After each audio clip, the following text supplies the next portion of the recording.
Hello दोस्तों, हम वृत्त पढ़ रहे थे। चैप्टर था हमारा 10.2 था। आज हम इस वीडियो में 2 नंबर क्वेश्चन को देखने वाले हैं।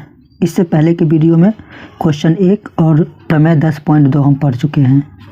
दूसरा क्वेश्चन कह रहा है कि आकृति 10.11 यहाँ पे है आपके बगल में। दिए गए TP और TQ केंद्र O वाले किसी वृत्त का 2 स्पर्श रेखा इस प्रकार है। देखिए कौन कौन बोल रहा है, TP और TQ। TP और उसके बाद कह रहा है कि TQ, ये दोनों क्या है, केंद्र O जो है उसका स्पर्श रेखा है। यहाँ तक आप समझ गए होंगे। स्पर्श रेखा मतलब छूते हुए गुजरने वाली, इस वृत्त को छूते हुए स्पर्श करते हुए गुजरने वाली 2 रेखा है TP और TQ। फिर कह रहा है इस प्रकार है कि कोण POQ बराबर 110 डिग्री। POQ तो बीच में कौन आ रहा है, O। इसका मतलब 110 डिग्री जो है वो O का मान है। किसका? O का। जो भी बीच में आएगा उसका मान होता है। तो कोण PTQ बराबर है, बीच में कौन है, T है, मतलब हमें T का मान निकालना है। मतलब कोण PTQ बीच में कौन आ रहा है, T आ रहा है, तो हमें T का मान निकालना है। आसान है। तो ये हमारा डायग्राम है। इसका नाम, केंद्र का नाम O रखें। यह P, ये T और ये Q है हमारा। ध्यान से देखिए आप कि ये स्पर्श रेखा है। तो किसी बिंदु के स्पर्श, किसी वृत्त के स्पर्श बिंदु मतलब ये, उससे केंद्र पर पड़ने वाली जो रेखा होती है वो लंब होती है। 10.1 प्रमेय में आपने देखा। यहाँ पे भी वही देख रहे हैं कि ये स्पर्श जो रेखा है, तो वृत्त के जो बिंदु है, स्पर्श बिंदु जो बनेगा वो, और ये केंद्र पर पड़ने वाली जो रेखा होगी वो लंब होगी, मतलब 90 डिग्री। ये भी 90 डिग्री हो जाएगा। हमें निकालना है कोण PTQ, मतलब P का मान। बीच में कौन आ रहा है, P आ रहा है ना, T आ रहा है, तो T का मान हमें निकालना है। आसान है। एक चीज़ आप देखिए, ये तो आपको दिया है। यहाँ पर देखिए 1 2 3 4 कोण है, 4 भुजा है, मतलब चतुर्भुज बन रहा है। और हम जानते हैं कि चतुर्भुज के चारों कोणों का योग कितना होता है, 360 डिग्री होता है। त्रिभुज के तीनों कोणों का योग 180 डिग्री होता है। तो यहाँ पर चतुर्भुज बन रहा है। तो क्या हम ऐसा नहीं लिख सकते कि चतुर्भुज किस में, PTQ, चतुर्भुज OPTQ में क्या, कोण O प्लस कोण P प्लस कोण T प्लस कोण Q बराबर 360 डिग्री। क्यों? क्योंकि चतुर्भुज के चारों कोणों का योग 360 डिग्री होता है। तो हम ऐसे लिख सकते हैं। ठीक है। अब सबका वैल्यू भी आपके पास है। कोण O क्या है, 110 डिग्री। P क्या है, 90 डिग्री। उसके बाद फिर T क्या है, हमें निकालना है T। Q 90 degree. इसका सिंबल का मतलब क्या, 90 डिग्री ही, बराबर 360 डिग्री। अब 110 और 90 को जब हम ऐड करेंगे तो 290 होगा। और कोण T ऐसे ही रहेगा, 360 ऐसे ही रहेगा। 290 को हम क्या करेंगे, उधर भेज देंगे 290 को। तो क्या होगा, ध्यान से देखिए, 360 माइनस 290 हो जाएगा। और जैसे ही घटाएंगे इस दोनों को, 360 290 को, तो इसका जो कोण T जो निकलेगा वो 70 डिग्री निकलेगा। कितना, कोण T 70 डिग्री। तो हो गया ना। इसी को हम ऐसे भी लिख सकते हैं कि कोण PTQ बराबर कितना, 70 डिग्री। आसान था। इस तरह से आप बनाएंगे। ठीक। क्वेश्चन को पढ़ करके डायग्राम बनाना थोड़ा सा वो डिफ़िकल्ट लगता है, लेकिन अगर वो आप कर लेते हैं तो फिर ये सारी कैलकुलेशन बहुत ही आसान है। चलिए नेक्स्ट क्वेश्चन देखते हैं। 7 नंबर बहुत ही इम्पोर्टेंट है आपके परीक्षा के लिए। उसे सॉल्व करते हैं और पढ़ते हैं। 7 नंबर क्वेश्चन है कि 2 सकेंद्रीय वृत्तों की त्रिज्याएं। सकेंद्रीय मतलब क्या होता है कि समान केंद्र पर, मतलब एक ही केंद्र पर 2 वृत्त, एक ही केंद्र पर 2 वृत्त। सकेंद्रीय मतलब समान केंद्र पर 2 त्रिज्याएं 5 सेंटीमीटर और 3 सेंटीमीटर है। बड़े वृत्त की उस जीवा की लंबाई ज्ञात कीजिए जो छोटे वृत्त को स्पर्श करती है। हमें बड़े वृत्त की उस जीवा का लंबाई ज्ञात करना है जो छोटे वृत्त को स्पर्श करती है। समझ गए आप क्वेश्चन। 2 त्रिज्या दिया है, उसमें एक बड़ा है और एक छोटा है। 2 वृत्त बनेगा और बड़े वृत्त का हमें जीवा की लंबाई ज्ञात करना है जो छोटे वृत्त को स्पर्श करेगा।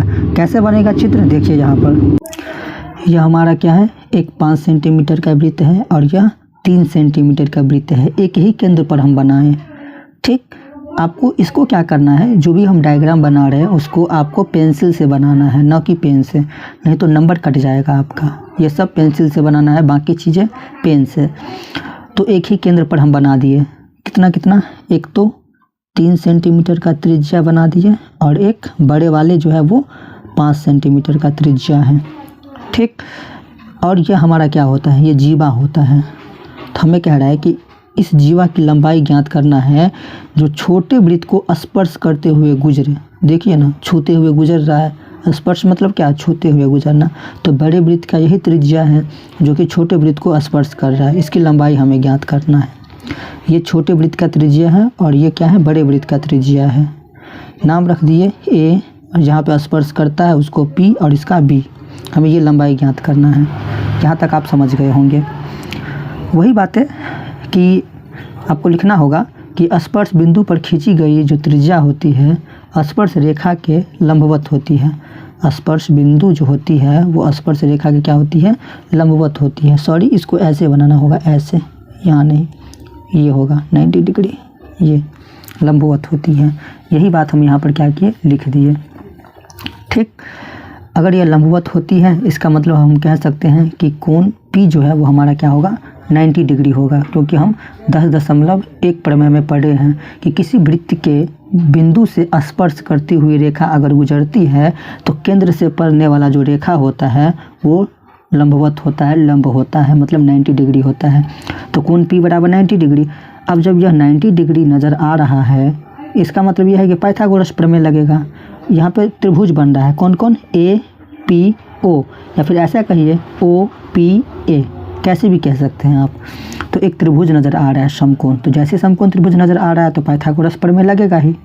कर्ण स्क्वायर बराबर लंब स्क्वायर प्लस आधार स्क्वायर, या इसी के एक और तरीका से कहते हैं हम, लंब स्क्वायर प्लस आधार स्क्वायर बराबर में कर्ण स्क्वायर। तो 90 डिग्री के सामने की भुजा क्या है, ये क्या हो जाएगा, हमारा कर्ण हो जाएगा, ये लंब हो जाएगा और ये आधार हो जाएगा। ठीक, तो हम यहाँ पर लिखेंगे कि पाइथागोरस प्रमेय से त्रिभुज OPA में, और हम जानते हैं क्या होता है फॉर्मूला, OP का स्क्वायर मतलब लंब स्क्वायर प्लस में आधार AP का स्क्वायर बराबर में OA का स्क्वायर, मतलब ये कर्ण हो गया हमारा। ठीक, तो OP आपके पास क्या है, 3 सेंटीमीटर है, और AP स्क्वायर तो हमें निकालना है, उसको कुछ नहीं करेंगे, हमें AP निकालना है, बस इसी को डबल कर देंगे तो पूरा निकल जाएगा। ठीक, और क्या है हमारे पास, OA 5 सेंटीमीटर दिया हुआ है तो 5 का स्क्वायर हो जाएगा, 3 का स्क्वायर ना, AP स्क्वायर ऐसे ही छोड़ देंगे, 5 का स्क्वायर 25 हो जाएगा। AP स्क्वायर बराबर 25 प्लस का 9 उधर गया तो माइनस का 9 हो जाएगा, है ना। और फिर AP स्क्वायर हमारा क्या हो जाएगा, 16 हो जाएगा यहाँ पर। और जैसे ही 16 हो जाएगा तो AP बराबर वर्ग, जब साइड चेंज करेगा तो वर्गमूल बनेगा, 16 की संख्या का वर्गमूल तो 4 का वर्गमूल हो जाएगा। और इस पूरे जीवा की अगर हमें लंबाई ज्ञात करना था तो हम क्या करेंगे, हम जो AP जो निकाले हैं ना AP, उसी को हम क्या करेंगे, डबल कर देंगे।